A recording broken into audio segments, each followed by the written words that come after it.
Gracias amigos de BPI por el contacto y lo establecemos desde Maracaibo en Estado Zulia. En esta oportunidad nos encontramos con el analista político Hervis Medina, con el que estaremos conversando acerca de las decisiones que se tomaron el día de ayer en la OEA, Hervis. 19 votos a favor de la discusión que se entabló ayer en la OEA.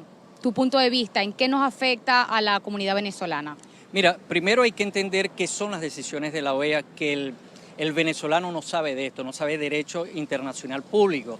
Entonces se están creando varios sofismas como que el salvacionismo, las decisiones tomadas en la OEA ya van a garantizar de que el régimen de Nicolás Maduro va a salir, de que el problema de la comida se va a garantizar. No, señores, todo lo contrario, fíjate. En el derecho internacional público existe un órgano regional que se llama OEA.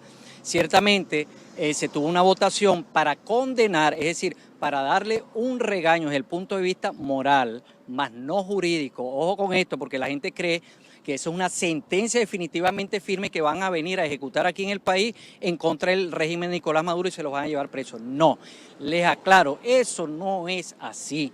Están mal interpretando y en eso falla mucho la oposición venezolana en cuanto a su representación. Se tuvo 19 votos a favor de la condena en cuanto y tanto a cuestiones políticas y cuestiones de moral. 5 votos a favor y un voto que me pareció extraño que Nicaragua salvara su voto. 5 a favor, entre ellos 3 islas y por supuesto Venezuela y Bolivia, que hizo lo propio. Ahora, ¿cuál es el análisis de esto? Miren, no crean que esto va a solucionar el problema para mañana eléctrico ni el problema de gobernabilidad, nada. Venezuela desde el año 2001, bajo sentencia de la Sala Constitucional, cito textualmente, Iván Rincón, 21 de diciembre del 2001, recuerden que teníamos una nueva constitución, se interpreta el artículo 23 de la Constitución. Por eso es que digo que las decisiones que se toman la OEA es para donde existe un Estado de derecho, democrático y social. Es decir, cuando las leyes se cumplen, cuando el Estado de Derecho ejerce su función, que es resguardar a quienes habitan en la sociedad venezolana, en este caso. El artículo 23 de la Constitución rezaba en ese entonces, que los tratados internacionales tenían rango supraconstitucional, es decir, que las decisiones tomadas a través de la OEA, la Corte y la Comisión Interamericana de Derechos Humanos, caso Katia, caso Caracazo, no se van a ver cumplidas porque Venezuela se acoge a la doctrina del derecho interno. Recordemos bien, y para que no lo sepan, en el derecho internacional público existen 2 formas de adquirir los compromisos que están en el exterior, es decir, el derecho externo, la aplicación del derecho externo, como lo tiene Chile, y en el caso de Venezuela, con la interpretación del artículo 23, adquirió con el derecho interno. Es decir, que las decisiones tomadas por los órganos internos y los tribunales son los únicos que acata el Poder Ejecutivo. Por lo tanto, estas decisiones, fíjate que el canciller, muy pachacoso, dice que no juegan más, le echan tierrita y se van a retirar. No, primero que el canciller está equivocado. Los tratados, para denunciarlo, tú lo denuncias, que es el término que se le da en el derecho internacional público, tú lo denuncias, pero tiene que venir avalado por la Asamblea Nacional. Y la Asamblea Nacional, que está allí, inerte y todo, tiene que pasar la denuncia del Tratado Internacional para que tenga aceptación y legitimidad en cuanto y tanto denunciar el Tratado Internacional. Ok, pero por ejemplo, el canciller dijo el día de ayer, el canciller Arreaza dijo que Venezuela se iba a retirar de la OEA. ¿Es tan fácil como decirlo? O sea, el canciller dice que se retiran y se retira Venezuela de la OEA, así sin nada más. No, para nada. Fíjate que estando vivo el presidente Hugo Chávez, él denunció el Tratado de Lacan y tuvo un efecto de 2 años, hasta el 2012, después de la denuncia en el 2010, en el 2012 fue que tuvo los efectos jurídicos, económicos y sociales. Cuando tú denuncias un tratado es todo un proceso, eso es tan igual cuando tú quieres estar en el tratado, cuando tú quieres ser adquiriente del tratado. Cuando denuncias el tratado, vuelvo y repito, tiene que pasar esa denuncia por manos de la Asamblea Nacional, porque son dos poderes que tienen que pasar, el Poder Ejecutivo y el Poder Legislativo, y tiene que aprobarlo con la mayoría calificada. Entonces, por lo tanto, si no hay aprobación de la Asamblea Nacional, la denuncia que reciba en la OEA es inválida, pierde legitimidad porque no está refrendada por el Poder Legislativo, porque así lo establece la Constitución venezolana. Y así, fíjate, 201 países existen en el mundo con el Tratado de la ONU, con el Convenio de la ONU, y en la región, la OEA, son 27 países que están ahí. A ti nadie te mandó a meterte en esta fiesta de la OEA. Si tú quieres retirarte, debiste haberte retirado cuando tenías mayoría calificada, que era la antigua Asamblea Nacional, y listo. Pero él miente, yerra, engaña a la población diciendo que ellos se retiran y listo. No. Para la OEA, sencillamente lo van a tomar como receptivo, pero sigue activo, porque lo otro es, hay compromisos económicos con el órgano regional que se deben erogar también. Hay que pagar las cuotas al Banco Interamericano de Desarrollo, al Fondo Monetario Internacional, porque a la larga son como unos perros de quinta que hacen bulla y no hacen nada. Porque fíjate que desde el presidente Nicolás Maduro han denunciado el Banco Interamericano de Desarrollo, al Fondo Monetario Internacional, pero no han salido de esos organismos multilaterales. Con respecto a las ayudas humanitarias, ¿cabe la posibilidad que entonces puedan terminar de llegar o continúen llegando ayudas humanitarias a Venezuela con todo y la posible suspensión, retiro de la OEA, de Venezuela de retirarse de la OEA? Sí, fíjate que hay un concepto errado, ¿no?, dentro de la población, producto del manejo de las redes y que no hay una sola vocería en cuanto y tanto a la oposición representativa, hablan de una sanción de la OEA. No, la OEA lo que hace son observaciones para que los órganos correspondientes, sea la Corte Penal Internacional, sea la Corte Interamericana de Derechos Humanos, a través de la Comisión Interamericana de Derechos Humanos, tomen lo pertinente en cuanto a las denuncias de lesa humanidad. La OEA lo que hizo fue 19 votos a favor para establecer ciertos lineamientos, o acomodas o sencillamente ejecutamos, pero eso es a nivel de conducta internacional. En lo interno, en cuanto a la ayuda que quiera un país, bienvenidas deben ser las ayudas, pero el régimen del presidente Nicolás Maduro no acepta ayuda sino de quien ellos quieran. Entonces, es normal porque sería violentar el principio de soberanía nacional que tiene. A nadie se le puede imponer una ayuda humanitaria. Las ayudas las ofrece un determinado grupo de países u organizaciones regionales y el país lo acepta o no. Por lo tanto, no veo en este momento el canal abierto comunicacional y de receptividad del gobierno de Nicolás Maduro para recibir ayuda de tipo económica para los venezolanos. Hervis, por otro lado, sanciones tras sanciones vienen para el gobierno venezolano. El gobierno venezolano continúa señalando y acusando al gobierno estadounidense. O sea, son imparables los señalamientos. La Asamblea Nacional, ¿qué, desde tu punto de vista, qué va a enfrentarse? O sea, ¿cuál va a continuar siendo su postura?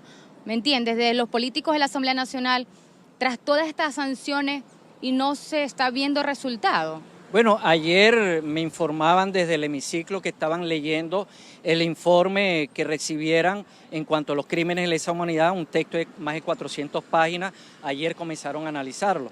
Por lo que veo, la Asamblea Nacional como que despertó en este 2018 y se está dando cuenta o se está dando por notificado de que existen, porque ellos, por más el problema político que exista con la Asamblea Nacional Constituyente, que es reconocida por vía de hecho, más no por lo jurídico, ellos tienen que actuar y tienen que dejar constancia para poder llevar a otras instancias internacionales las denuncias. Así se debe actuar en toda tiranía. Fíjate que no concuerdo con muchos políticos del país, sobre todo oposición, que dicen que este régimen no sale con votos. Me recuerdo en la última entrevista que me hicieras tú, me hicieron la pregunta en cuanto a las elecciones, 20 de mayo, bueno, el contrincante iba a ser Henry Falcón, totalmente en mi pronóstico, mi análisis, y que iba a ganar no más allá de 6 millones de votos el presidente Nicolás Maduro. Por lo tanto, en lo político tenemos una elección ahorita, porque ahorita hay un gran problema jurídico. El presidente que está ahorita es el presidente legítimo en ejercicio de funciones hasta el 10 de enero del año 2019. Entonces, ¿a quién vas a sacar como comunidad internacional? ¿A quién vas a señalar? ¿Al presidente legítimo o al presidente ilegítimo? Es un gran conflicto y no te creas que eso fue algo así descabellado. Eso viene cocinado por el cuarto de guerra del Partido Socialista Unido de Venezuela. Ellos son expertos en enredar en cuanto a los matices jurídicos de esto. La Asamblea Nacional lo que tiene que ponerse los pantalones y crear mecanismos idóneos y tender puentes de entendimiento con la Asamblea Nacional Constituyente, mira, porque no te queda de otra. Los estudios lo dicen, de 67 países, y cito textualmente a John Magdaleno, 61 países que él estudió, sencillamente 59 salieron a través del voto. En el caso de Latinoamérica, de 27 países estudiados, 24 salieron con el voto. Entonces, era la oportunidad de oro, el 20 de mayo, participar en un proceso que fíjate en los pronósticos, no más de 6 millones de votos iba a tener Nicolás Maduro. Oye, y un padrón electoral de 20 millones y medio, hubiésemos tenido mayoría. Y después arreglar los conflictos de legitimidad en el camino, porque el problema es político y la ciencia política es quien arregla todo este problema. Ok, perfecto. Más sin embargo, una de las condiciones que la oposición, digamos, la parte de la mesa de la unidad, hacía referencia a que para poder participar y que las elecciones fueran unos comicios legales, había que cambiar el CNE. Se fue a unas elecciones con el mismo CNE y por eso no participaron. ¿Crees tú que de haber participado en la mesa de la unidad, las cifras hubiesen sido las mismas? Mira, yo estoy absolutamente convencido que de haber participado los partidos políticos antiguos y los nuevos, se le hubiese ganado las elecciones al presidente Nicolás Maduro. Así de sencillo. Eso, mira, cualquier analista de política te da eso como resultado, aplicando las ciencias políticas. El dilema está que la oposición está perdida en su propio laberinto, está encerrada en ello, no saben qué hoja de ruta aplicar ya. La no convocatoria, ellos aducen que son dueños de ellos. Mire, déjenme aclararle algo. El CNE que está ahorita es el mismo CNE que los eligió a ustedes en el 2015. Es el mismo CNE que estuvo en el 2005 cuando ustedes convocaron a no participar en las elecciones de la Asamblea Nacional. Es el mismo CNE que ha estado...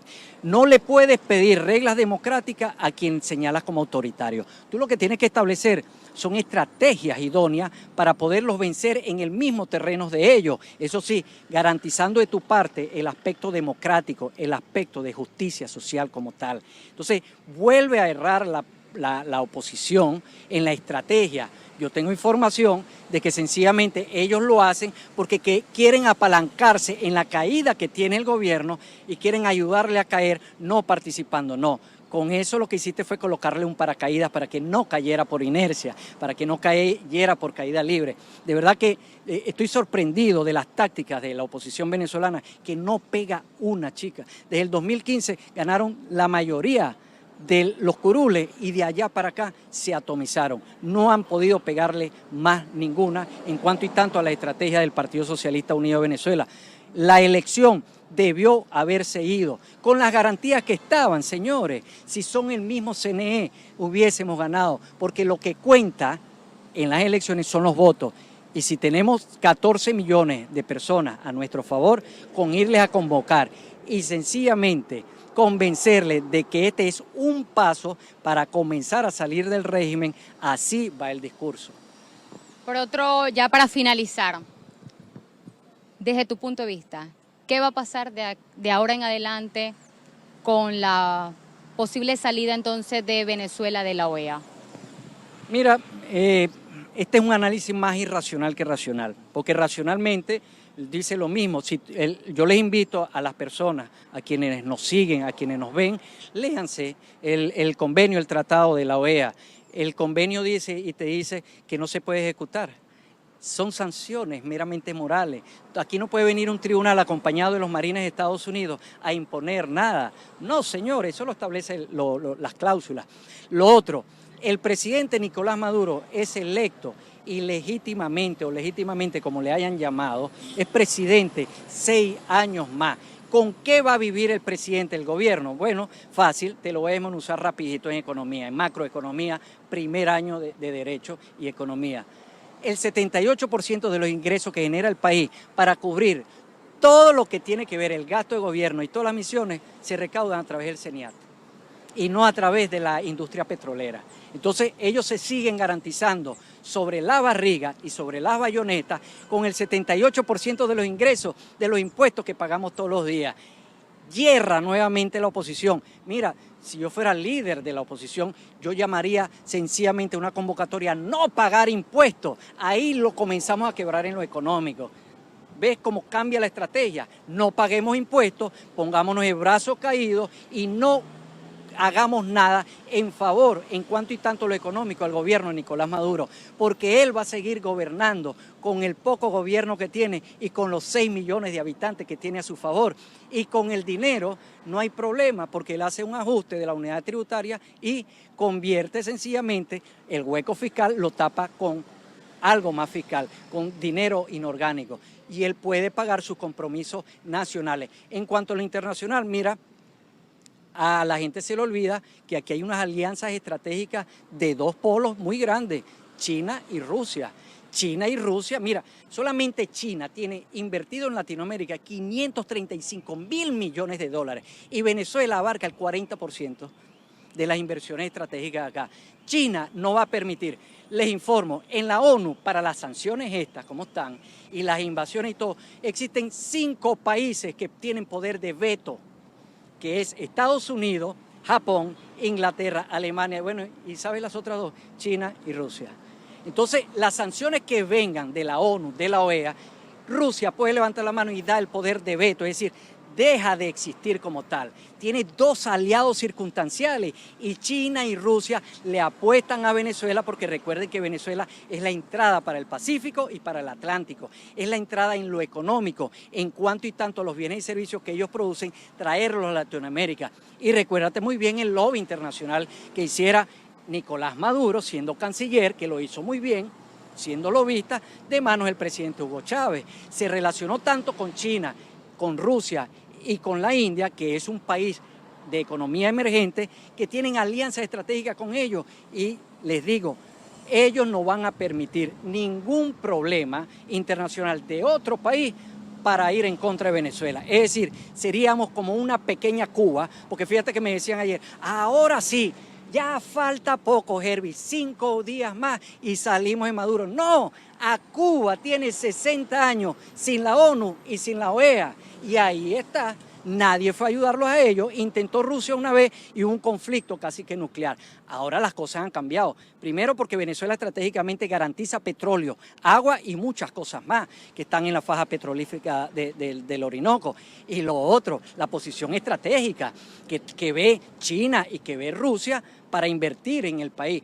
A los gobiernos no les interesan ellos. Ellos dicen como Xiaoping. Xiaoping en su cultura china decía, a mí no me importa el color del gato, a mí lo que me importa es el color del ratón, es que case ratón, decía Xiaoping. Y fíjate cómo China sale de una economía deprimida a un capitalismo abierto y domina nada más y nada menos que el 62% de la producción nacional. Estados Unidos le debe a China escuchen bien, 20 trillones de dólares le debe Estados Unidos a China. Entonces, Estados Unidos, como estrategia, Donald Trump no tiene nada de loco. Él es un empresario, presidente de los Estados Unidos, pero Donald Trump sabe que si China le ala la cabulla, no tiene como pagar los 20 trillones de dólares por los intercambios que tienen entre bienes y servicios. China pasa a ser la economía más boyante del mundo entero y recuerden muy bien que Venezuela las alianzas con China las tiene.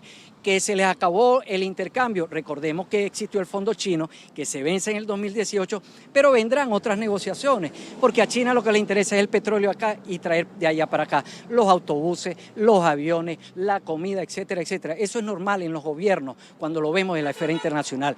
Yo les garantizo, señores, dejen de caer en bolas que están en las redes sociales. Cuando a mí me dicen eso, ya falta poco, la comunidad internacional, ahora sí, Herbie, vamos a tener gobierno. No, yo, mira, dejen de caer en los sofismas, caigan en la realidad. Existen las ciencias políticas, existe la sociología política, la antropología y otras ciencias humanas que sencillamente estudian todo esto y te dan un resultado aproximado con un margen de error entre 10 y 15%, pero que es real. Citemos, siempre cito al profesor John Magdaleno, sigan sus obras, sus conferencias y hemos recogido 61 países estudiados a nivel internacional y 27 a nivel de Latinoamérica. Entonces, la historia no se puede equivocar. Quienes se equivocan son los gobiernos y los pueblos también se equivocan. Gracias por tu punto de vista. Bueno, y estas fueron el análisis que nos hizo el licenciado Hervis Medina, analista político en el estado Zulia. Desde Maracaibo, estado Zulia, María Carolina Quintero, BPI TV.